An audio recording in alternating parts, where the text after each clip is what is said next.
കലാഭവൻ മണി അന്തരിച്ചു. കൊച്ചിയിലെ സ്വകാര്യ ആശുപത്രിയിലായിരുന്നു അന്ത്യം. കരൾ സംബന്ധമായ അസുഖത്തെ തുടർന്ന് ചികിത്സയിലായിരുന്നു. മൃതദേഹം നാളെ പോസ്റ്റ്മോർട്ടം ചെയ്യും. വിവരങ്ങളുമായി അലക്സ് ചേരുകയാണ്. അലക്സ്, ഇപ്പോൾ എവിടെയാണ് മൃതദേഹം? ചാലക്കുടിയിലേക്ക് കൊണ്ടുപോയ മറ്റു വിവരങ്ങൾ? അഞ്ജു, കലാഭവൻ മണി, അതായത് ചലച്ചിത്രകാരൻ കലാഭവൻ മണി അതീവ ഗുരുതരാവസ്ഥയിലാണെന്ന വാർത്തകൾ പുറത്തറിയുന്നത് തന്നെ ഇന്ന് വൈകുന്നേരം 6 മണിയോടെയായിരുന്നു. ഏതാണ്ട് 6 മണിയോടെയാണ് ഇത്തരത്തിലുള്ള വാർത്തകൾ തന്നെ പുറത്തു വരുന്നത്. കരൾ രോഗത്തെ തുടർന്ന് അദ്ദേഹം എറണാകുളത്തെ സ്വകാര്യ ആശുപത്രിയിൽ ചികിത്സയിലായിരുന്നു.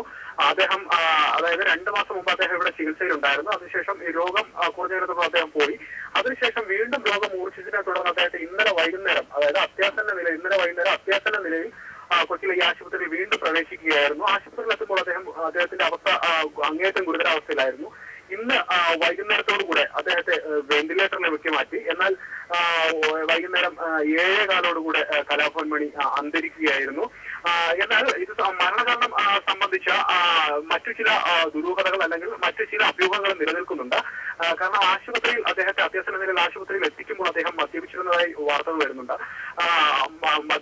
മദ്യത്തിനൊപ്പം വിഷാംശം ഉള്ളിൽ ചെന്നതായും സ്ഥിരീകരിക്കാത്ത വിവരങ്ങൾ ആശുപത്രി വൃത്തങ്ങളിൽ നിന്ന് ലഭിക്കുന്നുമുണ്ട്.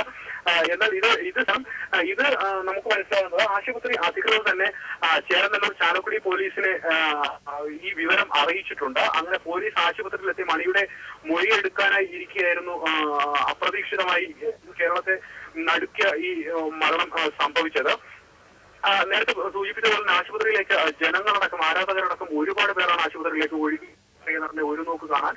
മലയാള ചലച്ചിത്ര മേഖലയിൽ നിന്നും ദിലീപ്, അടുത്ത സഹപ്രവർത്തനായ ദിലീപ് ആശുപത്രിയിലെത്തി കുഴഞ്ഞു വീഴുന്ന ഒരു സ്ഥിതി ഉണ്ടായി. മഞ്ജു വാര്യർ, നാദിർ ഷാ, സംവിധായകരായ സിദ്ദിഖ്, ബ്ലസ്സി, ഹരിശ്രീ അശോകൻ, സലീം കുമാർ, സാദിഖ് തുടങ്ങി നിരവധി പ്രമുഖർ, സംവിധായകൻ വിനയൻ തുടങ്ങി, എസ് എൻ സ്വാമി തുടങ്ങി നിരവധി പ്രമുഖർ ആശുപത്രിയിലേക്ക് ഓടിയെത്തി. അതുപോലെ രാഷ്ട്രീയ രംഗത്തെ പല പ്രമുഖരും, പി രാജീവ്, ഹൈബീഡൻ അടക്കമുള്ള പല പ്രമുഖരും ആശുപത്രിയിലേക്ക് എത്തി. 5 നേരത്തെ സൂചിപ്പിച്ചതുപോലെ ഇപ്പോൾ കലാഭവൻ മണിയെ ഏതാണ്ട് 9:45 കലാഭവൻ മണിയുടെ മൃതദേഹം തൃശ്ശൂരിലെ മെഡിക്കൽ കോളേജിലേക്ക് കൊണ്ടുപോയിട്ടുണ്ട്. തൃശ്ശൂർ മെഡിക്കൽ കോളേജിൽ ഇന്ന് മൃതദേഹം സൂക്ഷിക്കും. രാവിലെ 9 മണിയോടെ മൃതദേഹം പോസ്റ്റ്മോർട്ടം ചെയ്യും. മാത്രമല്ല, ചാലക്കുടി പോലീസ് അസ്വാഭാവിക മരണത്തിന് കേസ് രജിസ്റ്റർ ചെയ്തിട്ടുണ്ട് എന്നുള്ളതും കൂടി കണക്കിലെടുക്കുമ്പോൾ മരണത്തിൽ ചില ദുരൂഹതകൾ നിലനിൽക്കുന്നതായി തന്നെ പറയാൻ കഴിയുന്നു. പോസ്റ്റ്മോർട്ടത്തിന് ശേഷം കലാഭവൻ മണി പഠിച്ച ചാലക്കുടി ബോയ്സ് ഹയർ സെക്കൻഡറി സ്കൂളിൽ മൃതദേഹം പൊതുദർശനത്തിന് വയ്ക്കും. തൃശൂർ ടൗൺ ഹാൾ അടക്കമുള്ള മറ്റു സ്ഥലങ്ങളിലും പൊതുദർശനം ഉണ്ടാകും. അത് സംബന്ധിച്ച വിവരങ്ങൾ നാളെ രാവിലെ മാത്രമേ കൃത്യമായി ലഭിക്കുകയുള്ളൂ. അഞ്ജു. അലക്സ് റാം മുഹമ്മദ് വിവരങ്ങൾ നൽകിയത്. മലയാളത്തിന്റെ മണികിലുക്കം മായുമ്പോൾ അത് ദേശവും ഭാഷയും കടന്ന അഭിനയത്തിന്റെ ചാരുതയുടെ നഷ്ടം തന്നെയാണ്. ഒപ്പം നാട്യങ്ങളില്ലാത്ത ഒരു സ്നേഹ സാന്നിധ്യത്തിന്റെ വിയോഗവും.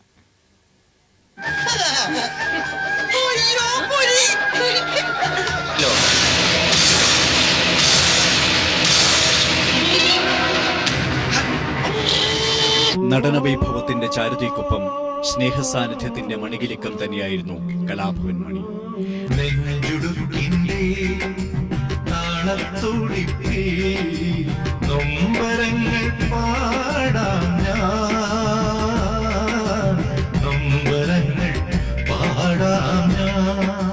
ഹാസ്യനടനായും സ്വഭാവ നടനായും വില്ലനായും നായകനായും മലയാളത്തിന്റെ അതിരുകൾ കടന്ന് മണി വേഷപ്പകർച്ചകൾ ആടിയപ്പോൾ ഓരോ മലയാളിയുടെയും സ്വകാര്യ അഭിമാനം കൂടിയാവുകയായിരുന്നു ഈ കറുത്തമുത്ത്.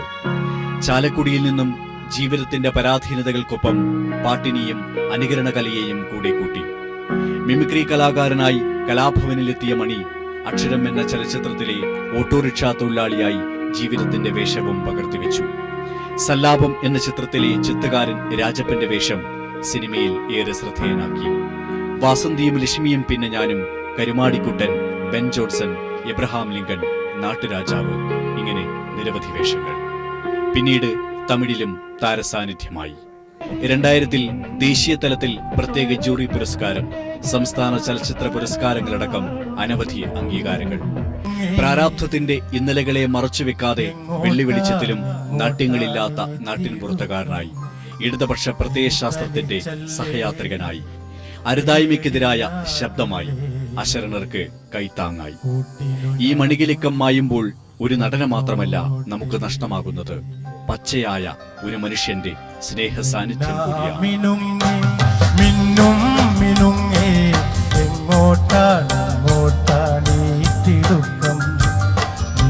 ചലിച്ചല്ലേ പേടിയാകില്ലേ കൂട്ടിനു ഞാനും വന്നോട്ടെ. News desk. മണിയെ പ്രമുഖർ അനുസ്മരിച്ചു. ആ വാക്കുകളിലേക്ക്. നടൻ എന്നത് മാത്രമല്ല, ഇടതുപക്ഷത്തിന്റെ ഒരു ശബ്ദം കൂടിയായിരുന്നു അദ്ദേഹം. ഇടതുപക്ഷ ജനാധിപത്യ പ്രസ്ഥാനത്തിന്റെ വളർച്ചയിൽ അദ്ദേഹം വലിയ സംഭാവനകൾ നൽകിയിട്ടുണ്ട്.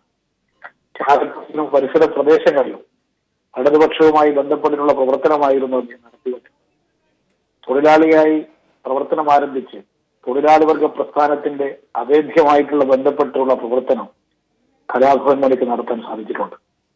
കഴിഞ്ഞ നിയമസഭാ തെരഞ്ഞെടുപ്പിൽ പോലും ഞാൻ മത്സരിച്ച നിയോജക മണ്ഡലം ഉൾപ്പെടെ ഒട്ടേറെ മണ്ഡലങ്ങളിൽ വന്ന് ഇടതുപക്ഷത്തിന്റെ വിജയത്തിന് വേണ്ടി അദ്ദേഹം പ്രവർത്തിച്ചു.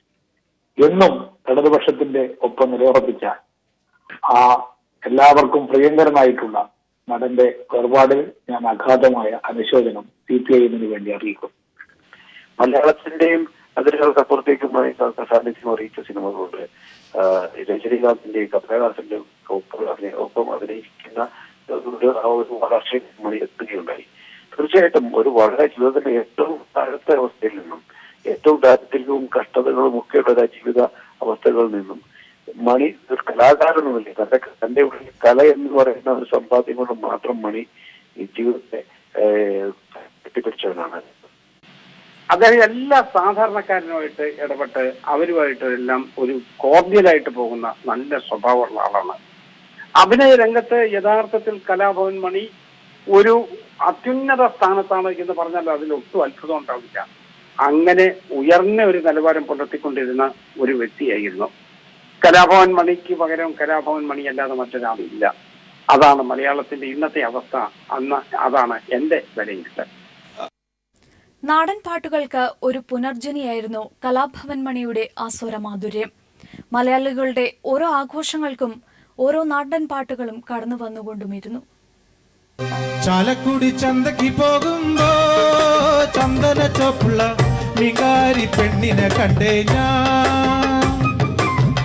ചെമ്പല്ലി കരിമീൻ ചെമ്മീനേ പെണ്ണിന്റെ കൊട്ടലി നെയ്യുള്ള പിടയ്ക്കണ മീനാണേ. ചിരിച്ചും ചിന്തിപ്പിച്ചും സ്വതസിദ്ധമായ ശൈലിയിൽ നാടൻ പാട്ടുകൾ ആലപിച്ച് കലാഭവൻ മണി മലയാളി മനസ്സുകളിലേക്ക് ഇറങ്ങിച്ചെല്ലുകയായിരുന്നു. നാടൻ ശീലുകൾക്ക് ഒരു പുതുജീവനായിരുന്നു എന്നും ആ മണികിലുക്കം.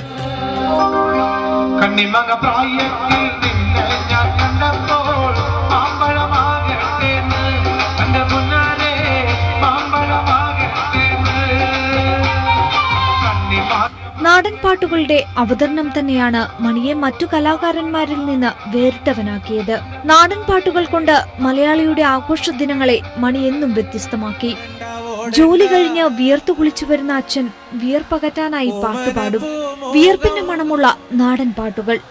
പിന്നീട് ആ പാട്ടുകൾ താൻ ഏറ്റെടുത്തു. അന്നത്തെ ആ പാട്ടുകൾ ഉയർത്തെഴുന്നേൽക്കുകയായിരുന്നു. അതിനൊരു നിമിത്തമാകാൻ കഴിഞ്ഞതിൽ അഭിമാനിക്കുന്നുവെന്നും മണി പറയുമായിരുന്നു. ഓടണ്ട ഓടണ്ട ഓടി തളരണ്ട ഓമന പൂമുഖം പാടിടേണ്ട ഓമന പൂമുഖം പാടാതെ സൂക്ഷിച്ചാൽ ഓമന ചുണ്ട. പേരിൽ മണിയുണ്ടായിരുന്നിട്ടും ഒരു മണി അരിയില്ലാതിരുന്ന വറുതിയുടെ നാളുകളെന്ന് മണി പറഞ്ഞ ആ നാളുകൾ.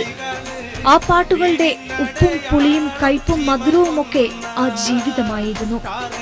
റോഡാണ് റോഡിനരികാണ് വീടിനടയാളം സീമക്കൊന്ന കുഞ്ചവരമ്പത്ത് പാമ്പിന്റെ. കാലചക്രം ആ മണികിലുക്കത്തെ കവർന്നെടുത്താലും വ്യത്യസ്തമായ ആ ചിരിയും ആ ചാലക്കുടിക്കാരന്റെ നാടൻ ശീലുകളും വരും തലമുറയും ഏറ്റുപാടുമെന്ന് ഉറപ്പ്.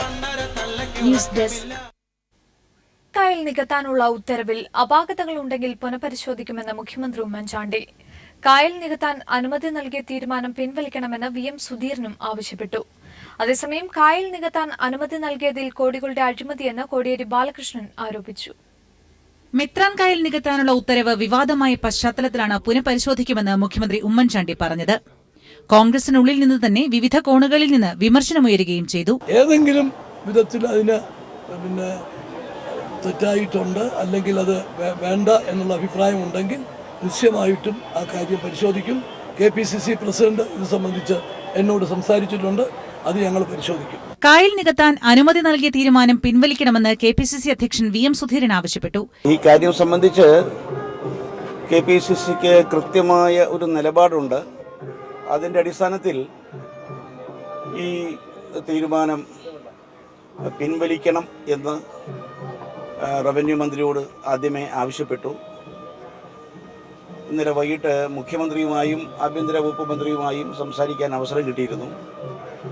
അവരുമായും ഇതേ സംബന്ധിച്ചിടത്തോളം ആശയവിനിമയം നടത്തിയിട്ടുണ്ട്. കായൽ നികത്താൻ അനുമതി നൽകിയതിൽ കോടികളുടെ അഴിമതിയെന്ന് CPIM സംസ്ഥാന സെക്രട്ടറി കോടിയേരി ബാലകൃഷ്ണൻ ആരോപിച്ചു.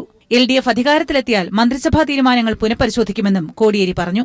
425 ഏക്കർ കായലും നെൽവയലും നികത്താൻ അനുമതി കൊടുത്തിരിക്കുകയാണ്. കോടിക്കണക്കിന് ഉറുപ്പികളുടെ അഴിമതിയാണ് ഇതിന്റെ പിന്നിലുള്ളത്. ഈ 3 മന്ത്രിസഭാ യോഗം ചേർന്ന് 822 ഫയലുകളിലാണ് തീരുമാനം ഉണ്ടാക്കിയത്. ഈ 822 തീരുമാനങ്ങളും അഴിമതി നിറഞ്ഞ തീരുമാനങ്ങളാണ് ഗവൺമെന്റ് കൈക്കൊണ്ടത്. ഫേസ്ബുക്ക് പോസ്റ്റിലൂടെയാണ് DGP ജേക്കബ് തോമസ് നിലം നികത്തലിനെതിരെ പ്രതികരിച്ചത്.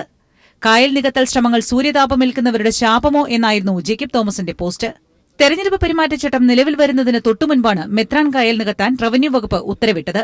കോട്ടയം കുമരകത്തെ മെത്രാൻ കായലിലെ 378 ഏക്കർ റെക്കിൻഡോ ഡെവലപ്പേഴ്സ് പ്രൈവറ്റ് ലിമിറ്റഡിനും അനുബന്ധ കമ്പനികൾക്കും ടൂറിസം പദ്ധതികൾക്കായി നികത്താം എന്നായിരുന്നു ഉത്തരവ്. വിവിധ ബ്യൂറോകൾക്കൊപ്പം ന്യൂസ് ഡെസ്ക്. തെരഞ്ഞെടുപ്പ് പ്രഖ്യാപനത്തിന് തൊട്ടുമുമ്പ് വനഭൂമി പതിച്ചു നൽകുന്ന ചട്ടങ്ങളിലും സർക്കാർ ഭേദഗതി വരുത്തി. പതിച്ചു നൽകിയ വനഭൂമിയിൽ പാറഖനനമാകാമെന്നാണ് ഭേദഗതി നിർദ്ദേശം. ക്വാറി മാഫിയയ്ക്കു വേണ്ടി തയ്യാറാക്കിയ ചട്ടഭേദഗതിയുടെ പകർപ്പ് പീപ്പിൾ ടിവിക്ക് ലഭിച്ചു.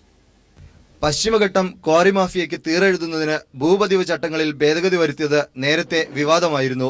ഇതിനു പിന്നാലെയാണ് മറ്റു വനമേഖലകളിലെ ക്വാറി മാഫിയകൾക്ക് വേണ്ടി വനഭൂമി പതിച്ചു നൽകൽ ചട്ടത്തിലും ഭേദഗതി വരുത്തുന്നത്. ഭൂമി കൃഷിയോഗ്യമാക്കുന്നതിനായി പാറഖനനമാകാമെന്നാണ് പുതിയ ഭേദഗതി. ലാൻഡ് റവന്യൂ കമ്മീഷണറേറ്റിൽ കഴിഞ്ഞ ദിവസം തയ്യാറാക്കിയ ഭേദഗതി നിർദ്ദേശത്തിന്റെ പകർപ്പാണ് പീപ്പിൾ പുറത്തുവിടുന്നത്. കൃഷിക്കല്ലാതെ മറ്റാവശ്യങ്ങൾക്ക് ഭൂമി ഉപയോഗിച്ചാൽ പട്ടയം റദ്ദാക്കുമെന്ന വ്യവസ്ഥയും പുതിയ നിർദ്ദേശത്തിൽ ഒഴിവാക്കിയിട്ടുണ്ട്. പതിച്ചു കിട്ടിയ ഭൂമിയിൽ 1 വർഷത്തിനകം ഉടമ താമസിക്കണമെന്ന വ്യവസ്ഥയും കരടിൽ നിന്ന് ഒഴിവാക്കിയിട്ടുണ്ട്. സമയപരിധി 30 വർഷമാക്കണമെന്നാണ് പുതിയ നിർദ്ദേശം. 1970-ലെ വനഭൂമി പതിവ് ചട്ടം അനുസരിച്ച് പതിച്ചു നൽകിയ ഭൂമിയിലധികവും വൻതോതിൽ പാറസമ്പത്തുണ്ട്. കൃഷിയോഗ്യ വനഭൂമി പതിച്ചു നൽകൽ ഭേദഗതി ചട്ടം 2016 എന്ന് പേരിട്ട പുതിയ നിർദ്ദേശങ്ങൾ കൃഷിക്ക് വേണ്ടിയല്ല, വൻതോതിലുള്ള പാറഖനനം ലക്ഷ്യമിട്ടാണെന്നും വ്യക്തം. ഭേദഗതി അടിയന്തര പ്രാധാന്യത്തോടെ നടപ്പാക്കണമെന്നും നിർദ്ദേശമുണ്ട്. പവിത്രമായ പരിസ്ഥിതി നിയമങ്ങളെല്ലാം മാഫിയകൾക്ക് വേണ്ടി കാറ്റിൽ പറത്തുകയാണ് റവന്യൂ വകുപ്പ്. വനഭൂമി പതിച്ചു നൽകൽ ചട്ടങ്ങളിൽ വരുത്തിയ പുതിയ ഭേദഗതി നിർദ്ദേശമാണ് ഏറ്റവും ഒടുവിലത്തെ ഉദാഹരണം. MR സജേഷ്, തിരുവനന്തപുരം.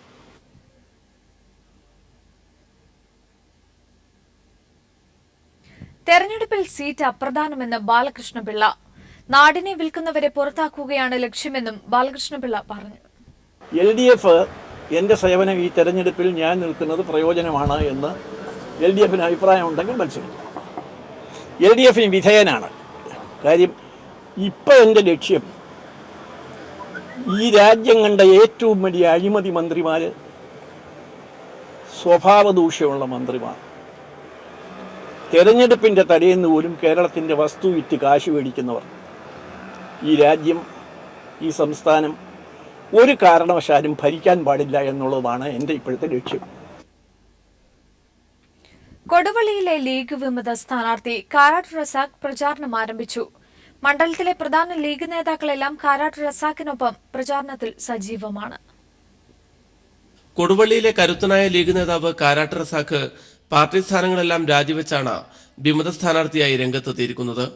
കൊടുവള്ളി ബ്ലോക്ക് പഞ്ചായത്ത് പ്രസിഡന്റായി പ്രവർത്തിച്ച ഘട്ടത്തിൽ കാരാട്ട് റസാഖ് നിരവധി വികസന പ്രവർത്തനങ്ങൾക്ക് നേതൃത്വം കൊടുത്തിരുന്നു. പ്രചാരണത്തിന്റെ ആദ്യഘട്ടത്തിൽ മണ്ഡലത്തിലെ ഓരോ കേന്ദ്രങ്ങളിലുമെത്തി ജനങ്ങളെ നേരിൽ കണ്ട് താൻ മത്സരിക്കാനിടയായ സാഹചര്യം വിശദീകരിക്കുകയാണ് റസാഖ്. സംസ്ഥാന കമ്മിറ്റി, നിയോജകമണ്ഡല കമ്മിറ്റിയുമായി ആശയവിനിമയം നടത്താതെ ദുബായിലുള്ള ഒരു വ്യവസായ പ്രമുഖന് വേണ്ടി PK കുഞ്ഞാലിക്കുട്ടി ഈ സീറ്റ് വിട്ടു നൽകുകയാണ് ഉണ്ടായിട്ടുള്ളത്. മണ്ഡലത്തിലെ ഭൂരിഭാഗം ലീഗ് പ്രവർത്തകരുടെ പിന്തുണയും തനിക്കുണ്ടെന്നും കൊടുവള്ളിയിൽ തന്റെ വിജയം ഉറപ്പാണെന്നും റസാഖ് പീപ്പിൾ ടിവിയോട് പറഞ്ഞു. മുസ്ലിം ലീഗിന്റെ പ്രവർത്തകന്മാരുടെ ആശയവിനിമയത്തിൽ കൂടി വന്ന ചർച്ചയുടെ ഭാഗമായിട്ടാണ് ഇങ്ങനെ ഒരു തീരുമാനം ഒരു സ്വതന്ത്ര സ്ഥാനാർത്ഥിയെ മത്സരിക്കുവാൻ വേണ്ടി ഞാൻ രംഗത്ത് വന്നിട്ടുള്ളത്. കൊടുവള്ളിയിലെ പ്രധാന ലീഗ് നേതാക്കൾക്കൊപ്പമാണ് റസാഖ് പ്രചാരണത്തിനിറങ്ങിയത്. റസാഖിന് വോട്ടഭ്യർത്ഥിച്ചുകൊണ്ടുള്ള ഫ്ലക്സ് ബോർഡുകളും മണ്ഡലത്തിൽ നിറഞ്ഞു കഴിഞ്ഞു. കൊടുവള്ളിയിലും പരിസര പ്രദേശങ്ങളിലും വലിയ ജനസ്വാധീനമുള്ള കാരാട്ട് റസാഖ് വിമത സ്ഥാനാർത്ഥിയായി രംഗത്തെത്തിയത് ലീഗ് കേന്ദ്രങ്ങളെ അക്ഷരാർത്ഥത്തിൽ ഞെട്ടിച്ചിരിക്കുകയാണ്. PTA റഹീമിന് പിന്നാലെ കാരാട്ട് റസാഖും പാർട്ടി വിട്ടത് ലീഗ് നേതൃത്വത്തിന് വലിയ തലവേദനയാകുമെന്ന് ഉറപ്പാണ്. കൊടുവള്ളിയിൽ നിന്നും ക്യാമറമാൻ ഇക്ബാൽ വട്ടംകുളത്തിനൊപ്പം PV കുട്ടൻ. കേരള കോൺഗ്രസ് സ്റ്റിയറിംഗ് കമ്മിറ്റിയിൽ കെ മാണിക്കെതിരെ രൂക്ഷ വിമർശനം. ഫ്രാൻസിസ് ജോർജ് പാർട്ടി വിട്ടത് നേതൃത്വത്തിന്റെ പിഴവെന്ന് കമ്മിറ്റി അംഗങ്ങൾ. മകൻ ജോസ് കെ മാണിയെ അംഗീകരിക്കാത്തവർക്ക് മറുപടിയുമായി മാണി രംഗത്തെത്തി. കേരള കോൺഗ്രസിനെ ചെറുതാക്കി കാണിക്കാനുള്ള കോൺഗ്രസ് സമീപനത്തിനെതിരെയും വിമർശനം ഉയർന്നു. ജോസ് കെ മാണിയെ പാർട്ടി നേതൃത്വത്തിലേക്ക് പ്രതിഷ്ഠിക്കാനുള്ള ശ്രമങ്ങളാണ് ഫ്രാൻസിസ് ജോർജിന്റെ കൊഴിഞ്ഞുപോക്കിന് കാരണമായത്. പാർട്ടി നേതൃത്വത്തിന്റെ പിഴവ് കൊണ്ടാണ് ഇങ്ങനെ സംഭവിച്ചത്. KM മാണിയെ പ്രതിക്കൂട്ടിൽ നിർത്തിയുള്ള ചർച്ചകൾ ഉയർന്നപ്പോൾ നേതൃത്വം ഇടപെട്ട് ചർച്ചകൾ വഴിമാറ്റി. ജോസ് കെ മാണിയെ വിമർശിച്ചവർക്ക് മാണി മറുപടി നൽകുകയും ചെയ്തു. KM ജോർജിന്റെ മകന് രാഷ്ട്രീയത്തിൽ പ്രവർത്തിക്കാം എന്നുണ്ടെങ്കിൽ KM മാണിയുടെ മകന് രാഷ്ട്രീയത്തിൽ പ്രവർത്തിക്കാൻ മേലെ ആ KM ജോർജിന്റെ മകനാ ജോസ് കെ മാണിയെ പറ്റി പറയുന്നത്. ഫ്രാൻസിസ് ജോർജിന് പിന്നാലെ നിരവധി പേർ പാർട്ടിയിൽ നിന്ന് രാജിവെക്കാൻ ഒരുങ്ങുന്നുണ്ട്. ഇത് തടയാൻ ഫ്രാൻസിസ് ജോർജിനൊപ്പം ആരും പോകില്ലെന്ന ഉറപ്പ് സ്റ്റിയറിംഗ് കമ്മിറ്റിയിൽ നൽകാൻ PJ ജോസഫ് നിർബന്ധിതരായി. അതേസമയം ഫ്രാൻസിസ് ജോർജിനെ തള്ളിപ്പറയാൻ PJ ജോസഫ് തയ്യാറായില്ല. പാർട്ടി വിട്ടവർ ദുഃഖിക്കേണ്ടി വരുമെന്നും അവർ തിരികെ വരുമെന്നും KM മാണി പറഞ്ഞു. 3-4 പേര് കേരള കോൺഗ്രസിൽ നിന്ന് പോയത് കൊണ്ടൊന്നും കേരള കോൺഗ്രസ് ഒന്നും സംഭവിക്കുന്നില്ല. അവര് ദുഃഖിക്കേണ്ടി വരും. ഞാൻ ഇപ്പൊ പറഞ്ഞ വാക്കാണ്. അവര് ദുഃഖിക്കേണ്ടി വരും, അവര് തിരികെ വരേണ്ടി വരും. കേരള കോൺഗ്രസിന്റെ സീറ്റുകൾ ഒന്നും തന്നെ കോൺഗ്രസിന് വിട്ടു നൽകില്ല. മുസ്ലിം ലീഗിനോട് സ്വീകരിക്കുന്ന സമീപനമല്ല കോൺഗ്രസ് കേരള കോൺഗ്രസിനോട് സ്വീകരിക്കുന്നതെന്ന വിമർശനവും യോഗത്തിൽ ഉയർന്നു. News bureau, Kottayam. നിയമസഭാ സീറ്റ് സംബന്ധിച്ച് CPI ഉഭയകക്ഷി ചർച്ച തുടരുമെന്ന് കാനം രാജേന്ദ്രൻ. 10-ാം തീയതി LDF യോഗത്തിന് ശേഷമായിരിക്കും ചർച്ചയെന്നും അദ്ദേഹം തിരുവനന്തപുരത്ത് പറഞ്ഞു. രാജ്യസഭാ സീറ്റ് CPIക്ക് നൽകണമെന്ന ആവശ്യം ചർച്ചയിൽ ഉന്നയിച്ചുവെന്നും കാനം രാജേന്ദ്രൻ വ്യക്തമാക്കി. 10-ാം തീയതി LDF കൂടി കഴിഞ്ഞതിന് ശേഷം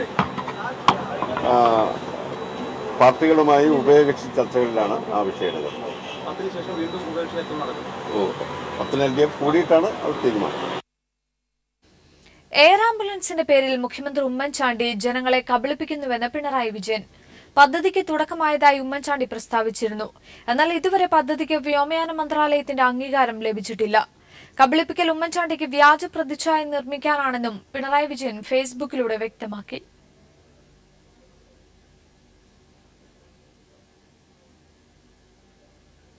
മുസ്ലിം വ്യക്തി നിയമത്തിൽ സ്ത്രീകൾക്ക് സ്വാതന്ത്ര്യമില്ലെന്ന് ജസ്റ്റിസ് കമാൽ പാഷ.